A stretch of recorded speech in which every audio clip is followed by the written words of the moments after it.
Amém, queridos? Abramos a palavra do Senhor, então, no Salmo 121. Nós vamos dar sequência à nossa série de exposições no Salmo de Romagem. Passar uma manhã sem ver a igreja, estar com os irmãos aqui, já dá um senso de saudade já, né? Bom estar de volta. Mesmo sabendo que a gente esteve longe para poder fazer a obra do Senhor. Salmo 121. Se você encontrar esse texto, pudesse colocar de pé para acompanhar a leitura da palavra de Deus. Ela, nesse Salmo de Romagem, nos diz então assim: eleva os olhos para os montes, de onde me virá o socorro. O meu socorro vem do Senhor, que fez o céu e a terra. Ele não permitirá que os teus pés vacilem. Não dormitará aquele que te guarda. É certo que não dormita nem dorme o guarda de Israel. O Senhor é quem te guarda, o Senhor é a tua sombra, a tua direita. De dia não te molestará o sol, nem de noite a lua. O Senhor te guardará de todo mal, guardará a tua alma. O Senhor guardará a tua saída e a tua entrada, desde agora e para sempre. Amém. Vamos orar. Pai, alimenta-nos, Senhor, trata o nosso coração, ilumina nossos olhos, dá-nos entendimento, Senhor, encorajamento, fortalecimento da Tua parte, nessa noite, domingo santo, dia do Senhor. Deus, trata, Senhor, com cada um de nós no mais profundo do nosso ser, Senhor, e que nós possamos ser, de fato, edificados pelo Senhor hoje, e que toda honra, glória e louvor seja Tua, Deus, em nome de Cristo. Amém. Por esse tá, queridos, nós sabemos que nós estamos caminhando na série de exposições no Salmo de Romagem. Esse é o Salmo que já foi pregado há algum tempo atrás aqui na igreja, e nós vamos voltar nele hoje, para que nós possamos aí seguir na nossa ordem, na nossa série de exposições, sabendo que a palavra do Senhor é viva, sabendo que o Senhor trata o nosso coração, sempre que sua palavra é aberta, lida, exposta e aplicada a cada um de nós. E nós que já estamos nessa jornada, nós sabemos que esse salmo, ele faz parte de um conjunto de salmos, que são chamados de salmos de romagem, porque o povo de Deus peregrinava em direção a Jerusalém para adorar ao Senhor. Nós sabemos que essa jornada não era nada fácil. É sempre bom que nós tenhamos isso na nossa mente. Era uma jornada que para alguns, dependendo de onde eles estavam, poderia durar até mesmo dias. Era uma jornada que era cercada por perigos constantes. O povo de Deus poderia ali ser devorado por animais selvagens que poderiam estar no caminho, por ladrões, por salteadores, poderiam ter seus bens espoliados e até mesmo serem mortos. O povo de Deus poderia sofrer acidente no meio do caminho. O povo de Deus poderia passar frio extremo à noite, calor também extremo de dia, mas nós temos um povo que ama ao Senhor, que serve ao Senhor, que obedece ao Senhor e que nas festas em que Deus os chama para estarem juntos, adorando a Deus, eles saíam, deixavam tudo que tinham e iam em direção ao templo para adorarem ao Senhor. E nós teremos então nesse texto, nesse Salmo de Romagem, mais uma oportunidade de encontrarmos encorajamento da parte do Senhor, de encontrarmos refúgio no Senhor, porque nós também estamos em uma romaria, né, meu irmão? Nós, queridos irmãos, estamos caminhando dia após dia em direção ao novo céu, uma nova terra, onde habita a justiça. E assim como aquele povo corria perigos, nós também corremos. E assim como aquele povo sofria na caminhada, nós também sofremos. Mas assim como aquele povo ia adorar o Senhor, nós também estamos indo em direção a adorá-lo. E assim como aquele povo tinha o Senhor o protegendo, cuidando, fortalecendo, nós também temos o Senhor tratando o nosso coração, nos protegendo, cuidando de nós e nos protegendo e nos guiando.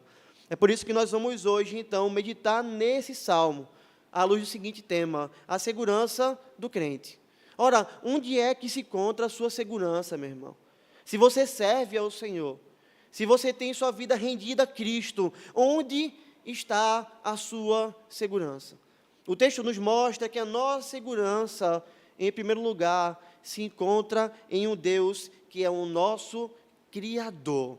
Observe os dois versículos primeiros. Eleva os olhos para os montes.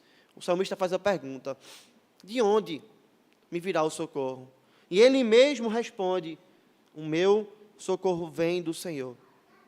Quem é esse Senhor? O Senhor que fez o céu, o Senhor que fez a terra. Querido, quando nós entendemos isso, o que o salmista falou, nós podemos compreender que diante de uma jornada tão difícil, nós temos uma segurança, não nas coisas dessa terra, não na nossa conta corrente, não na força do nosso braço, não na nossa sabedoria, não nos bens que nós possuamos, não nas pessoas que estão conosco, não nas coisas que nós temos no âmbito governamental, não nas armas que a nossa nação possa possuir. A nossa segurança não se encontra em nada disso. E nós temos isso claramente revelado aqui na vida do salmista. Perceba, ele retirou os seus olhos da espada que ele poderia possuir em direção àquela caminhada.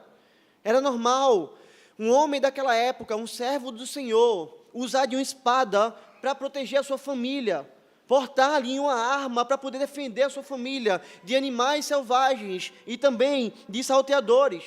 Era normal que esses homens, eles andassem em direção ao templo, não sozinhos. Você vai ver isso claramente no próximo Salmo, Salmo 122. Veja, alegrei-me quando me disseram, vamos à casa do Senhor. O que é que acontecia muitas vezes? Os homens passavam chamando uns aos outros, passavam gritando no meio da cidade. Alegrei-me quando me disseram, vamos à casa do Senhor. E às vezes, então, essa caminhada, essa jornada, não era sozinha. Era uma caminhada feita em grupo. O povo de Deus se dirigia em grupo para adorar ao Senhor. Mas veja, o salmista não olha para o grupo. Não pensa nos seus amigos. E diz, eu estou seguro porque tenho muitas pessoas ao meu redor. Não. O que é que ele faz? Ele retira os seus olhos da situação. Ele retira os seus olhos de todas as coisas físicas que poderiam ajudá-lo. E agora ele faz o quê? Ele eleva os olhos, percebe? É essa a expressão, veja, elevo os olhos para onde? Para os montes. E ele faz a pergunta, de onde me virá o socorro? Eu estou tirando os meus olhos de tudo que eu tenho aqui. Eu estou levando os meus olhos para os montes. Mas, querido, que montes são esses? Nós sabemos que Jerusalém era uma cidade que estava ali rodeada de montes. Em especial havia um monte especial, o monte principal, o monte Sião, o monte onde estava construído o templo, aonde o Deus do pacto se revelava e onde esse Deus era adorado. Perceba, eu elevo os meus olhos para os montes, eu retiro eles daqui. O que é que ele está dizendo? Eu elevo os meus olhos para o Senhor que habita naquele monte, o Senhor que é o Deus do pacto. Por que ele faz isso? Porque ele sabia que somente o Senhor poderia cuidar efetivamente dos seus.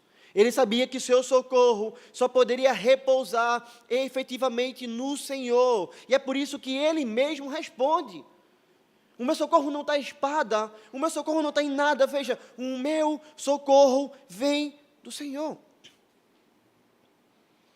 Quem é esse Senhor? O Senhor que fez o céu, o Senhor que fez a terra. Ele é o meu socorro. É só nele que eu espero. É só Ele que me defende, porque Ele não é um Deus que tem olho, mas não vê. Ele não é um Deus que tem boca, mas não fala.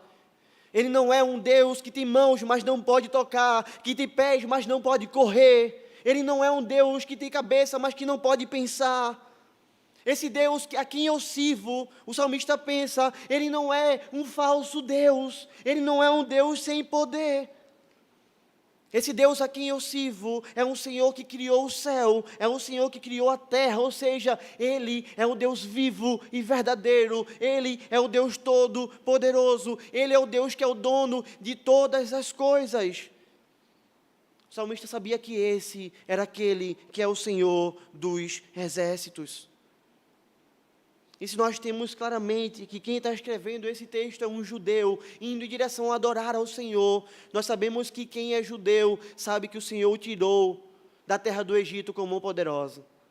Nós sabemos que esse homem, por ser judeu, ele sabia que o Senhor controlou ali no Egito todas as pragas. Que Ele é um Deus que controla o mar, abrindo o mar. Que Ele é um Deus que controla os exércitos de piolhos, os exércitos de rãs, os exércitos de gafanhotos. Ele é um Deus que controla as pedras. Ele é um Deus que controla o fogo. Ele é um Deus que controla as águas. Ele é um Deus que tem poder até mesmo sobre a morte, porque Ele matou todos os primogênitos do Egito. Esse homem sabia que esse Deus é um Deus que é o Criador, e que por Ele ser o Criador, Ele é o Deus também que controla absolutamente todas as coisas. Porque não basta apenas ter o entendimento de que Deus criou tudo. Porque esse homem poderia crer de que Deus é um Criador, mas que abandonou a sua criação. Como um homem que fez um relógio, deu corda e deixou ele lá. Mas veja, essa não é a crença do salmista. Porque ele está em um momento de perigo, em um momento de angústia, um momento de aflição, um momento em que ele recorre a Deus, precisando de consolo, precisando de proteção. E é por isso que ele traz essa realidade à sua memória. O meu Deus é um Deus que criou o céu, é um Deus que criou a terra, eu posso descansar nele. Querido, sabendo disso, esse homem não precisava temer aos animais. Sabendo disso, esse homem não precisava temer aqueles animais ferozes que estavam ao seu redor. Por quê? Porque ele sabia que o Senhor é aquele que fecha a boca dos leões. Ele sabia que o Senhor, Deus, controla as serpentes. Ele sabia que o Senhor, Deus, controla cada um desses animais. Esse homem, sabendo que Deus criou tudo, ele saberia que Deus também é o Senhor sobre todas as montanhas. E não havia deslizamento que pudesse cair sobre a sua cabeça, ou que pudesse derrubá-lo da montanha, se Deus não quisesse, porque esse Deus criou todas as montanhas. Esse homem sabia também que Deus é o Deus que criou até mesmo os homens. E ele não precisava temer até mesmo os bandidos que poderiam estar ali prontos para atacá-lo. E porque ele não precisava temer? Porque Deus é um Deus que tem um controle até mesmo sobre ladrões, até mesmo sobre assassinos. Queridos, esse é o nosso Deus. Na caminhada que nós estamos traçando, esse é o Deus que está conosco. O Deus que criou o céu, o Deus que criou a terra. É por isso que ainda que nós tenhamos uma arma, uma espada para nos defendermos, ainda que nós tenhamos amigos para caminharem conosco, ainda que nós tenhamos uma boa poupança, ainda que nós tenhamos um bom plano de saúde, em nenhuma dessas coisas se encontra a nossa segurança. Em nenhuma dessas coisas repousa a nossa esperança. O nosso socorro não vem de nada disso, meu querido e minha querida. O nosso socorro vem de um Deus que criou o céu, de um Deus que criou a terra. Talvez você esteja assistindo os noticiários, e talvez você esteja com muito medo no seu coração, a cada dia que passa, com os temores de guerra, com as consequências da guerra que nós já estamos sofrendo. Talvez você tenha ido ao mercado nessa semana e visto como as coisas subiram. Talvez você se assustou quando você foi ao posto de gasolina e você viu a gasolina no preço tão alto. Talvez o chefe da sua empresa já disse, olha, nós não sabemos o que vai vir pela frente. Talvez você fique assistindo os noticiários, porque você fica pensando, será que vai ter uma terceira guerra mundial? Será que eu vou precisar ir lutar nessa guerra? Será que vai ter uma guerra atômica? Será que bombas vão cair e me matar, e matar a minha família? Será que armas químicas, armas biológicas serão usadas? Será que isso vai reverberar ainda mais em nós?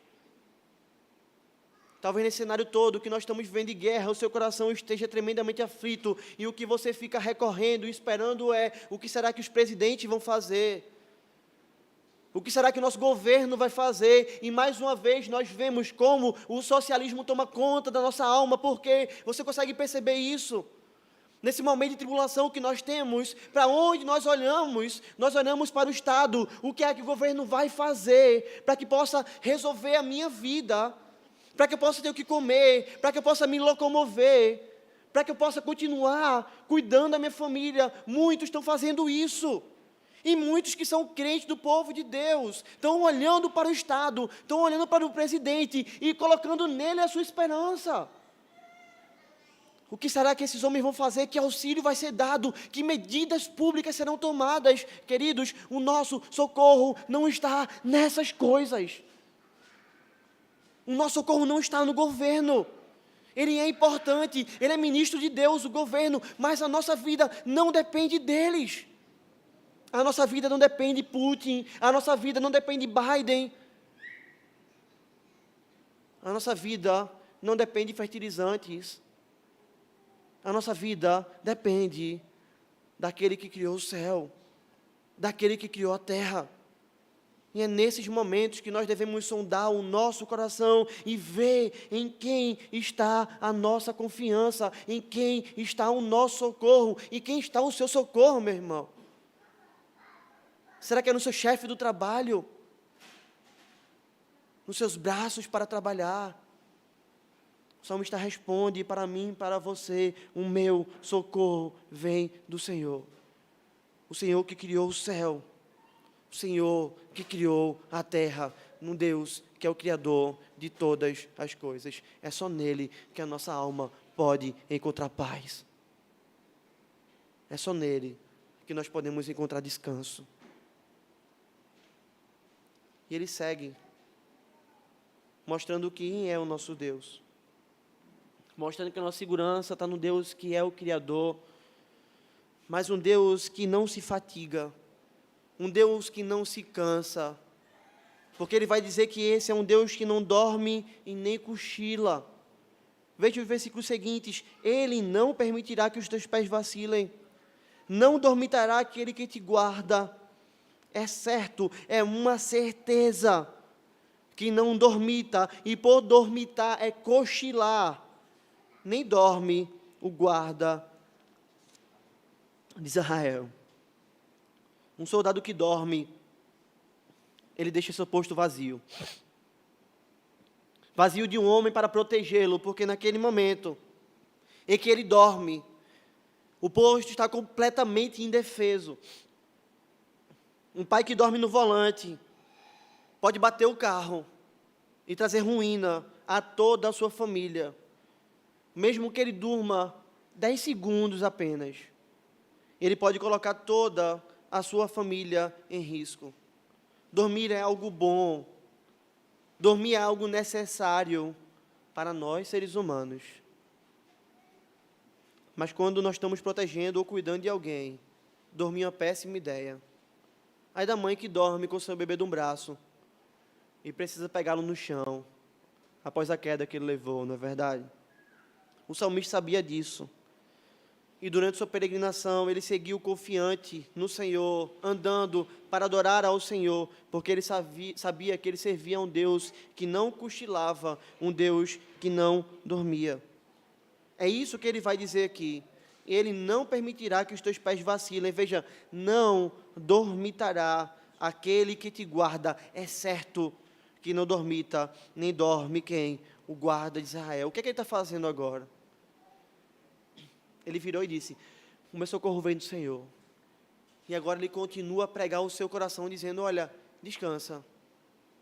Olha, se acalma. Fique em paz. Por quê? Porque o Deus a quem você serve, ó alma, o Deus a quem eu sirvo, ó coração, é um Deus que não vai permitir que meus pés vacilem. Porque Ele é um Deus que não cochila. Ele é um Deus que me guarda. Ele é um Deus que não dorme. O salmista precisaria dormir. Você já parou para pensar nessa realidade? Se a caminhada durasse dias, ele precisaria inevitavelmente dormir. E quando nós dormimos, nós estamos completamente indefesos. Como é que esse homem poderia dormir? Ele poderia dormir sabendo que aquele que está guardando ele estava acordado. Como é que a sua família poderia dormir? a sua família dormiria, porque o Deus do pacto é o Deus de aliança com pais e com filhos, e Ele protegeria também os filhos do salmista. Queridos, o nosso Deus é um Deus que está sempre atento. E você precisa entender isso. Nada vai acontecer comigo ou com você que esteja fora do controle do Senhor. Portanto, diante desse texto, você precisa jogar fora a mentira que constantemente tenta entrar no seu coração. A mentira constantemente bate às nossas portas, que diz assim: Deus me esqueceu. Onde Ele está? Se Ele existe, se Ele me ama tanto, por que eu estou passando por situações tão difíceis? Deus virou as costas para mim. Se essa mentira bate no seu coração, você precisa pegar o seu coração e dizer para si mesmo: isso é mentira. E você deve retornar ao local de confiança, ao local de segurança, e esse local é o Senhor, um Deus que não cochila. Não vai acontecer nada comigo ou com você por uma desatenção de Deus. Porque Ele piscou os olhos e não viu, e a doença chegou na sua porta. Porque Ele piscou os olhos para cochilar e não viu, e você perdeu o emprego. Porque Ele piscou os olhos, Ele não viu, e você perdeu um ente querido. Essa não é a realidade bíblica. O nosso Deus é um Deus que está 24 horas atento ao seu povo. Nós podemos dizer que Ele é um guarda de Israel, e Ele é um guarda perfeito. Ele é um soldado incansável. Ele é um Deus que está atento a cada um dos detalhes da nossa vida. Será que você não pode se jogar nos braços desse guarda e descansar? Será que eu e você hoje não podemos colocar a nossa cabeça no travesseiro à noite e dizer: eu me deito e eu logo pego no sono, porque eu sei que o Senhor está comigo, porque eu sei que Ele me protege. Querido, permita-me concluir esse ponto, trazendo para você essa preciosa teologia do sono. Nós precisamos dormir, nós precisamos descansar, porque Deus quer que nós entendamos o quanto nós somos dependentes dEle. Ele nos ensina que aos seus amados Ele dá enquanto eles dormem. Não é dormir de preguiça, porque o preguiçoso, ele precisa passar fome, ele precisa aprender com a formiga, mas é dormir para o meu descanso. Quando eu faço isso, eu estou anunciando ao Senhor: o meu Deus está cuidando de mim. O meu Deus supre minhas necessidades. O meu Deus me protege. Você percebe como ansiedade, insônia, que está intimamente ligada à preocupação, não é um problema apenas do seu corpo, mas é um problema do seu relacionamento com Deus. Você consegue entender isso? Como descansar no Senhor nos leva a termos noites tranquilas, porque o nosso Senhor não dormita e nem dorme, Ele é o guarda de Israel. Mas o salmista ainda segue, e ainda que Ele tenha nos mostrado que a nossa segurança está em um Deus que é o Criador, em um Deus que não cochila e nem dorme, Ele nos mostra também que a nossa segurança está em um Deus que nunca nos deixa. 5 e 6. O Senhor é que te guarda. Perdão. O Senhor é a tua sombra, a tua direita. De dia não te molestará o sol, nem de noite a lua. Veja que coisa preciosa. Tem algo que sempre está conosco, não é? Seja pelaquela fresta de luz que entra no nosso quarto escuro, seja pela lâmpada que nós acendemos, seja pelo sol que raia durante o dia, seja pela iluminação pública quando nós vamos para casa, seja pelos faróis do carro, seja por uma lâmpada que nós acendemos em casa, uma vela, ou até mesmo por um celular que nós ligamos, sempre tem algo conosco, tem algo que está com você agora. Você consegue perceber isso? Se você olhar para baixo, você vai ver que a sua sombra está contigo. Tem vídeos engraçados de crianças que, quando descobrem a sombra, não sei se você já viu isso, ela tenta fugir da sombra, porque ela fica desesperada. Já viu isso no YouTube? A criança olha para a sombra dela, ela tenta correr, só que ela tem uma surpresa mais desesperadora ainda. Quanto mais ela corre, mais a sombra segue, porque a sombra da criança é inseparável dela. E é isso que o salmista vai nos dizer, veja, o Senhor é quem te guarda, o Senhor é a tua sombra, a tua direita. O que é que o Senhor está nos dizendo então? Através do salmista, Ele está nos dizendo que Ele está inseparavelmente conosco. Veja que coisa preciosa. O nosso Deus é um Deus que está inseparavelmente conosco. E eu quero te dizer algo a você que é um crente verdadeiro. Não você que apenas brinca de ser crente, não você que é um falso religioso, mas a você que é um crente verdadeiro, a você que tem convicção da sua fé, a você que crê verdadeiramente em Cristo. Não há nada que você possa fazer, meu irmão, para que Deus te ame mais. E não há nada que você possa fazer para que Deus te ame menos. Não há nada que você possa fazer, você que é um crente verdadeiro, para que Deus se separe de você. Sabe por quê? Porque o fato de Deus estar conosco, andando do nosso lado, caminhando dia após dia, não repousa na nossa bondade, não repousa no que nós fazemos, não repousa em quem nós somos, mas repousa naquilo que Ele fez. E é por isso que quando ele vai falar, o Senhor é quem te guarda, ele coloca mais uma vez aí agora, o nome Senhor em caixa alta, você percebeu tudo maiúsculo? E você sabe o que isso significa, você já aprendeu isso aqui na igreja? Quando o escritor bíblico usa esse nome, tudo maiúsculo, ele está usando o tetragrama, Yahvé. Ele está se referindo ao Deus da aliança, ao Deus do pacto. Você consegue entender essa realidade? Veja, quem está conosco não é um Deus que apenas é nosso amiguinho, não é um Deus que é o nosso patrão, não é um Deus que é um colega nosso, ou um irmão da igreja. Esse Deus que está conosco é um Deus que tem um pacto com o seu povo, é um Deus que tem uma aliança com o seu povo. É por isso que Ele é a nossa sombra, a nossa direita. Porque o que sustenta o nosso relacionamento com Deus, meu irmão e minha irmã, não somos nós, mas é a aliança que o Senhor fez com o seu povo em Cristo Jesus. Em Cristo Jesus. Deus faz aliança com o seu povo em Cristo. É Ele que vira e Ele que vai dizer, esse é o sangue da nova aliança. É isso que sustenta o nosso relacionamento com Deus. É isso que leva o Senhor a não nos abandonar. É isso que leva o Senhor a nos disciplinar quando nós erramos, a tratar o nosso coração quando nós erramos contra Ele e a permanecer sempre andando conosco. Você vê isso no povo de Israel. Por diversas vezes o povo pecou, por diversas vezes o povo se afastou dos caminhos do Senhor, mas o Senhor nunca virou as costas para Israel, o abandonou como povo e o jogou no inferno. O Senhor puniu, o Senhor castigou como um forte e poderosa, o Senhor os levou ao Egito, o Senhor às vezes os deixou um pouco na dureza do seu coração, mas o Senhor fez todas essas coisas para disciplinar o povo, para trazer o povo de volta.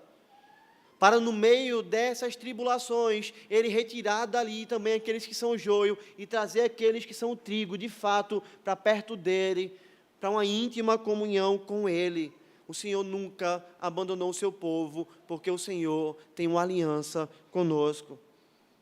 O nosso Cristo, quando vem a essa terra, Ele diz a mesma coisa.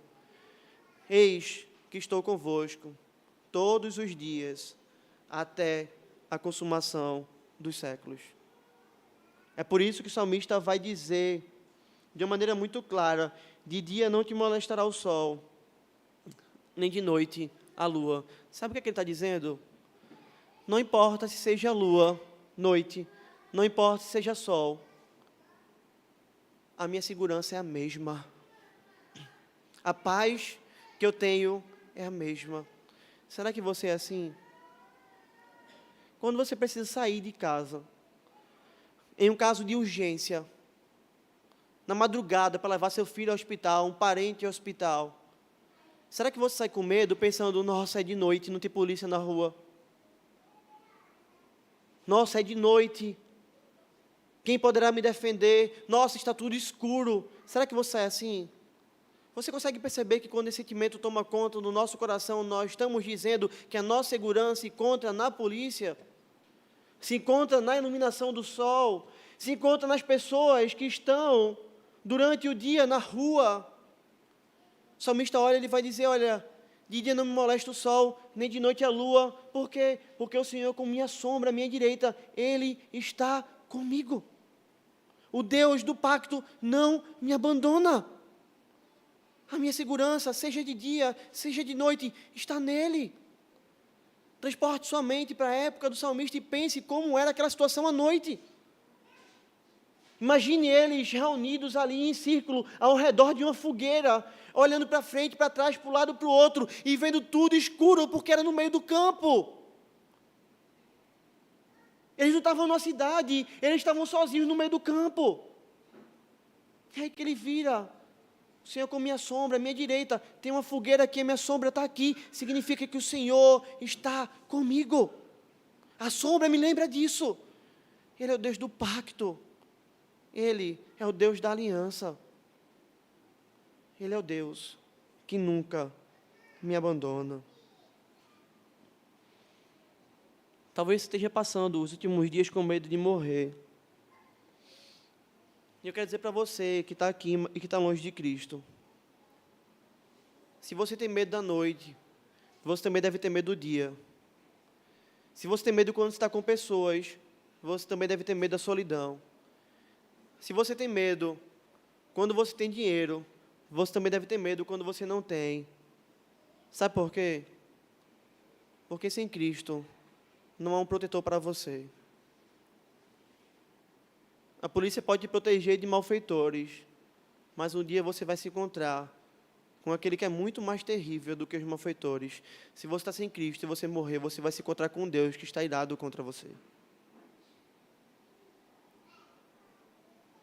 Um Deus que está pronto a te matar.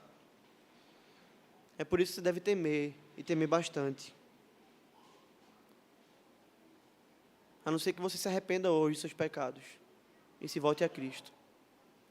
Porque Ele é aquele que diz que é a ressurreição e a vida. E que diz que quem crer nele, ainda que morra, viverá. Você está perdido e morto hoje.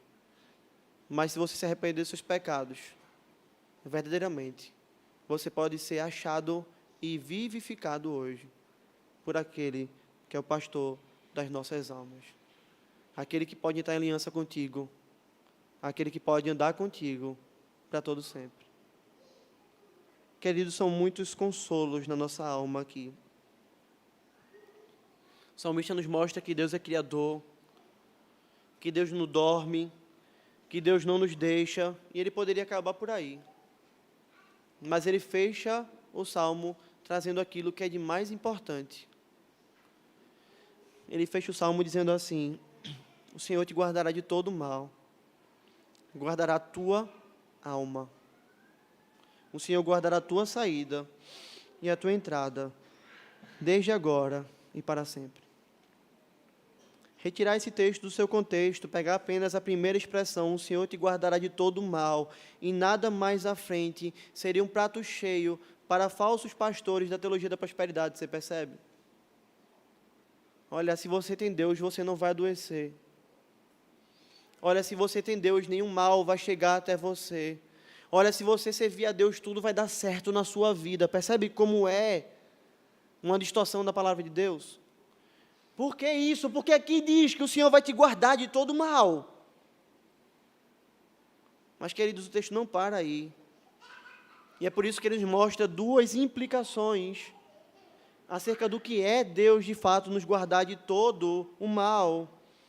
E a primeira delas é claramente que Deus não vai livrar a cada um de nós das aflições dessa vida, das dificuldades dessa vida, porque o próprio Senhor Jesus já disse: no mundo passais por aflições, mas tende bom ânimo, eu venci o mundo. Aflições nos alcançam, tempestades chegam à nossa casa, e elas não batem a porta perguntando se pode entrar. Olha, eu estou aqui, eu posso entrar na sua vida e causar aqui um dano, e bagunçar tudo. Não, elas não fazem isso. Elas simplesmente acontecem, elas simplesmente chegam. Mas, queridos, quando nós sabemos que Deus nos guarda de todo o mal, nós podemos ter uma certeza: essas tribulações não podem nos fazer mal no quesito de nos destruir, no quesito de acabar o nosso relacionamento com o Senhor. Essas tribulações não podem fazer isso. Elas podem trazer dano, elas podem até nos matar. Mas nós sabemos de uma coisa: Romanos 8:28 nos diz que nós sabemos que todas as coisas cooperam para o quê? Para o bem daqueles que amam a Deus. Não é para o bem dos ímpios, é para o bem do povo de Deus, daqueles que são chamados segundo o seu propósito. E é assim que o Senhor faz conosco. O Senhor nos guarda de todo o mal, às vezes permitindo que o mal chegue a nós, que o mal nos incomode, que o mal nos traga dano, mas transformando esse mal em bem. E você pode ver isso com José. Você vai dizer que José não sofreu, que José não era um homem de Deus. Ele sofreu e era um homem de Deus. Ele foi vendido como escravo, ele foi acusado injustamente de adultério, mesmo quando ele não adulterou. Ele foi preso injustamente, ele foi esquecido. Ele foi abandonado pelos seus irmãos que queriam matá-lo. Mas ele acabou como o segundo governador do Egito, e não para que ele pudesse virar e dizer como os pentecostais: Deus não quer que eu seja cauda, eu sou cabeça. E não foi para isso. Não foi para cantar e dizendo: vão ver minha vitória, eu lá no palco. Não foi para dizer que a sua vitória tinha sabor de mel. Deus não colocou José como governador do Egito, segundo governante do Egito, para a glória dele, do próprio José. Deus colocou ele lá para que ele pudesse, em uma época de grande fome, alimentar e cuidar do povo de Deus, para que ele pudesse ser agente do próprio Deus, para se mostrar como o Deus da aliança presente, que alimenta o seu povo, mesmo no meio da maior fome da terra. Deus o colocou nessa situação toda. Deus permitiu que ele sofresse tudo isso para manter com vida o povo da aliança e assim glorificar o seu nome.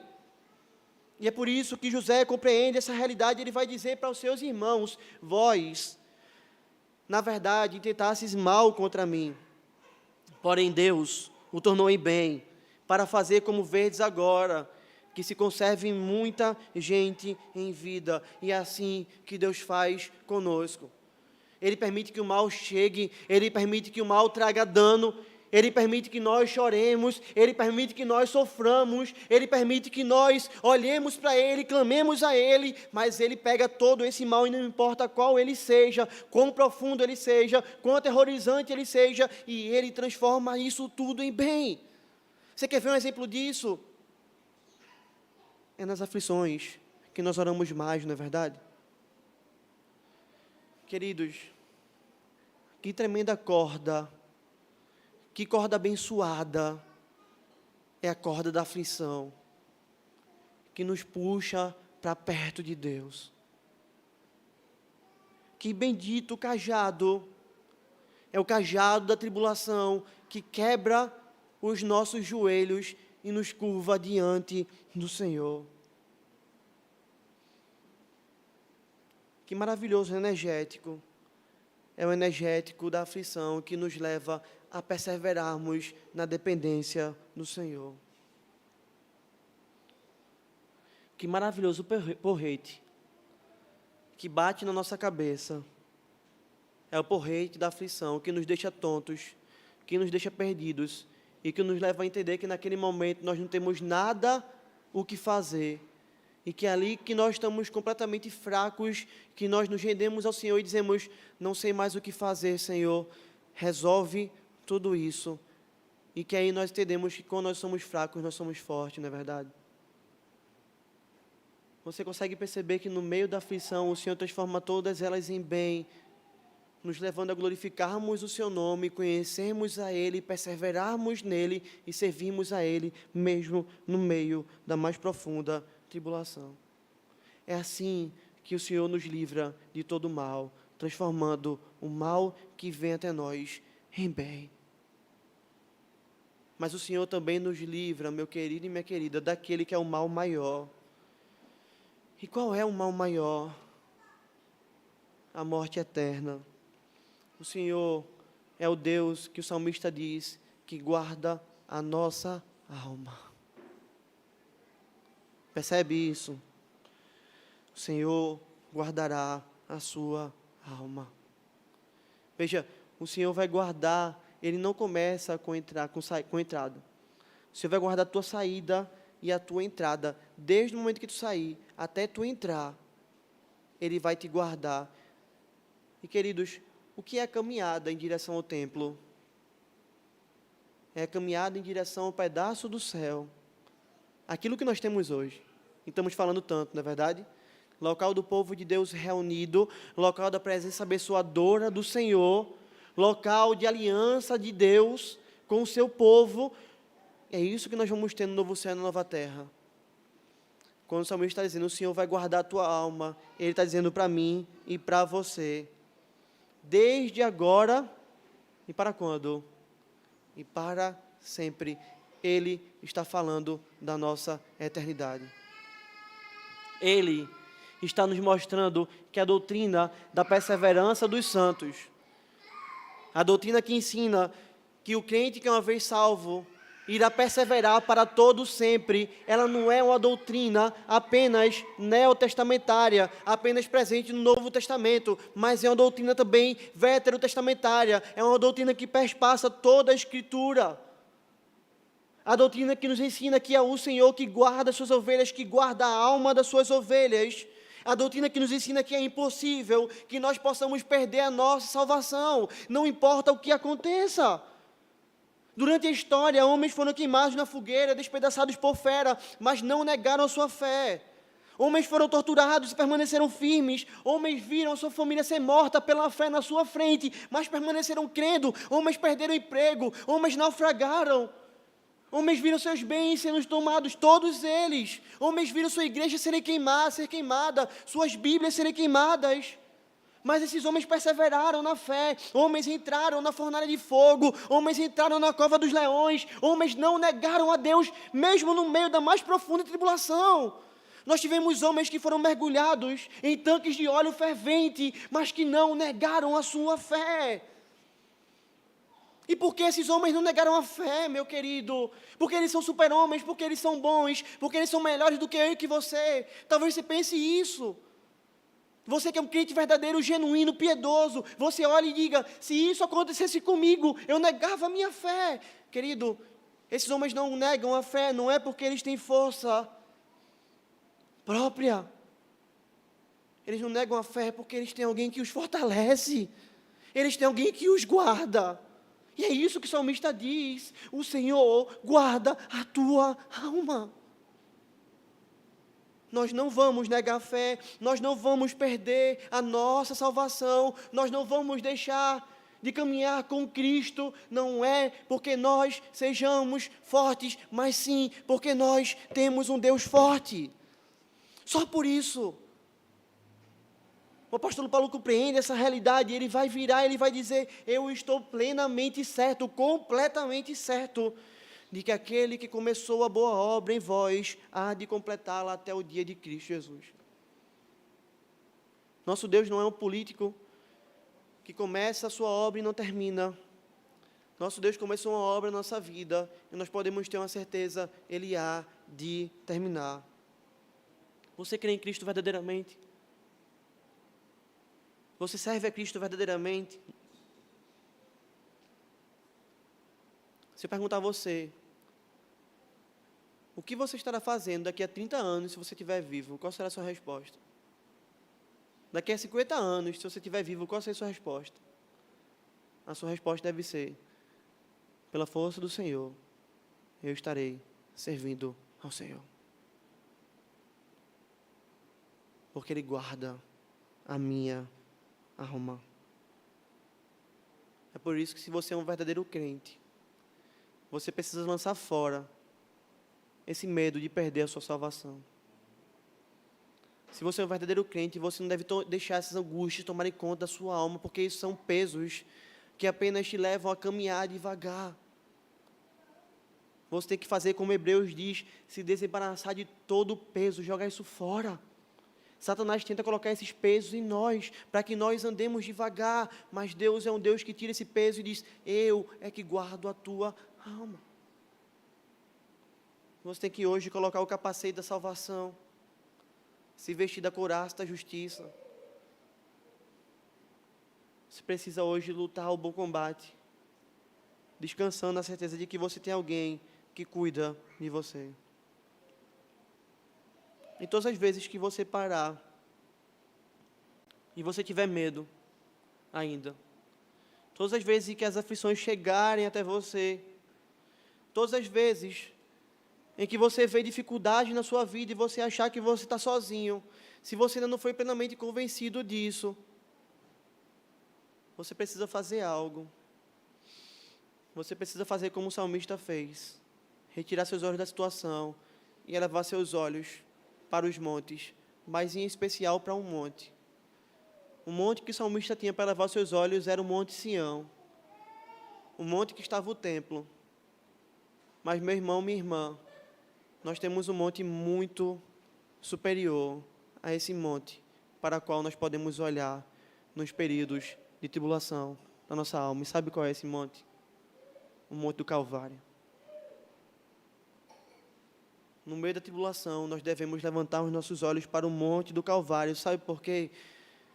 Porque o Monte do Calvário é o cumprimento do templo. O Monte do Calvário é o monte onde Cristo morreu. É o monte onde Ele deixou claro o tamanho do amor de Deus e o seu cuidado para com o seu povo. É naquele monte em que nós vemos que o nosso preço foi pago, não com moedas de prata, mas sim com o sangue do Filho de Deus. Foi pelo que aconteceu naquele monte que o véu do templo foi rasgado de alto a baixo, nos mostrando que por Cristo nós temos acesso a Deus por um novo e vivo caminho que é o seu corpo. No Monte do Calvário, aquele monte que dividiu a história, se encontra a segurança de todo o povo de Deus. No Monte do Calvário se encontra a segurança de que um dia nós ouviremos: tragada foi a morte pela vitória. O Monte do Calvário, meu irmão e minha irmã, é a demonstração irrefutável do amor de Deus, do amor do Deus da aliança para com o seu povo. Porque lá, nós que éramos inimigos de Deus e que deveríamos receber toda a ira de Deus, vimos a ira de Deus cair sobre Cristo. Porque por conta do que aconteceu ali, nós que deveríamos sofrer para todo sempre, vimos Cristo sofrendo no nosso lugar. Porque por conta do que aconteceu ali, nós que deveríamos ser desamparados por Deus, vimos Cristo dizendo: Deus meu, por que me desamparasse? Porque cada gota de sangue daquele que foi furado no Monte do Calvário é uma gota derramada de amor por mim e por você, por nós que servimos a Deus. Se você tem medo das coisas, eleve seus olhos para a obra de Cristo na cruz, porque ela é a maior expressão do amor de Deus para com o seu povo. É por isso que não tem como você andar longe de Cristo e viver em paz. É por isso que não tem como você seguir as suas vontades e viver em paz. Porque só resta para você ira da paz do Senhor.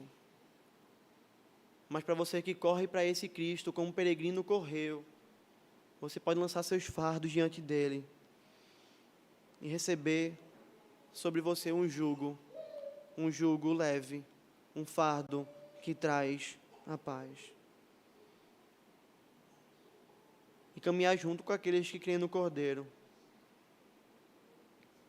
com uma certeza de que nenhuma pandemia, nenhuma guerra, nenhum governo, nenhuma crise política, nenhuma crise facionária, ou o que quer que seja, poderá nos separar do amor de Deus que está em Cristo Jesus. O apóstolo Paulo compreendeu isso, e é por isso que ele disse: quem nos separará do amor de Cristo? Será a tribulação, ou a angústia, ou a perseguição, ou fome, ou nudez, ou perigo, ou espada? Como está escrito: por amor de ti, somos entregues à morte o dia todo, fomos considerados como ovelhas para o matador. Em todas essas coisas, porém, somos mais do que vencedores por meio daquele que nos amou. Veja que maravilha, porque eu estou bem certo de que nem a morte, nem a vida, nem os anjos, nem os principados, nem as coisas do presente, nem do porvir, nem poderes, nem a altura, nem a profundidade, nem qualquer outra criatura poderá separar-nos do amor de Deus que está em Cristo Jesus, nosso Senhor. Nós estamos seguros no nosso Deus. Louvado e engrandecido seja o seu nome, o nome daquele que anda conosco, o nome daquele que nos guarda de todo mal, desde agora e para sempre. Amém. Fiquemos em pé. E em resposta a isso, você pode abrir a sua boca com alegria, com exultação, se você crê nessa verdade. E você pode cantar a Escritura agora, anunciando para o Senhor, declarando para o Senhor, que não há nada que possa nos separar do amor de Deus, que está em Cristo Jesus, nosso Senhor. Louvemos o nosso Deus em resposta à sua palavra.